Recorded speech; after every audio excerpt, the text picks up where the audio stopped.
dahon ng malunggay mga guys.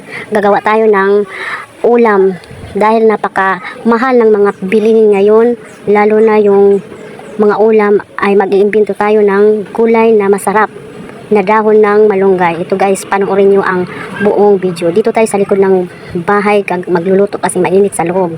Ito guys, yung dahon ng malunggay ay ating hihiwa-hiwain para medyo lumiit-liit naman, para maging pino ng kaunti mga guys, kasi siyempre piprituhin natin yan mga guys. Yan, tapos lalagyan natin ng all-purpose cornstarch. Tapos lalagyan natin ng tubig na malamig, yung galing sa freezer. Ayan mga guys. Tapos meron tayong 2 itlog. Yan, yan po ang ating hinahalo. 2 itlog po mga guys, para masarap po. Tapos ating hahaluin. Lalagyan natin ng konting paminta mga guys, para maging medyo masarap at medyo maanghang-anghang ng kaunti mga guys. Yan po mga guys, dahil napakamahal po ng ating mga bilihin ngayon. Ito ang gagawin natin. Lalagyan natin ng pampalasang ginisa mix, yung aking favorite recipe mga guys. Ito lagi yung ginagamit ko sa aking pagluluto ang ginisa mix. Tapos nilagyan na natin ng asin. Yan mga guys, para medyo naman may timpla at may asin ng kaunti mga guys. Yan, tapos halo-haloin natin para maging malapot mga guys. Yan po, dagdagan natin ng konting tubig para medyo mahalo ng mahalo. Tapos ayan, halo-halo tayo mga guys. Halo-halo tayo para maging malapot. Yan, hinahalo na natin. At ito, magpapainit na tayo ng mantika sa kawali mga guys. Wala tayong stove, kaya dito muna tayo sa kalan na nagdiuling ang gamit ko.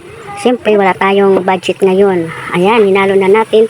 At ready na itong iprito mga guys. Ayan, ready na tayong magprito. Pinapainit natin ang mantika para maluto na natin ang ating tortang malunggay. Yan.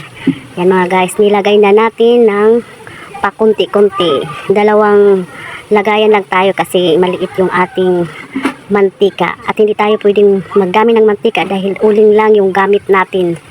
Hindi uling lang ang gamit natin, kaya hindi pwede tayong maglagay ng maraming mantika. Yan.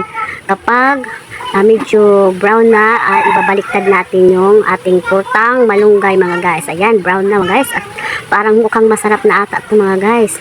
Diba napakadali lang na lutuin ang malunggay. At nandito lang yan sa ating mga likod-likod. Kung wala tayong budget, wala tayong pang-ulam, ito gawin nyo mga guys. Ang gasto lang natin dito ay ang 2 itlog.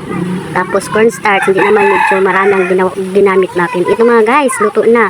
At crispy ito guys. At patutuluin lang muna natin sa salaan. Yan.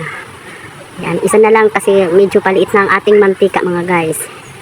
Yan lang guys. At meron na rin tayong ginawang sausawan, sibuyas at saka bawang. Nalagyan natin ng konting asukal at suka. Napakasarap guys. Akala ng mga bata karni daw. Ayan. O, diba? Napakadali lang.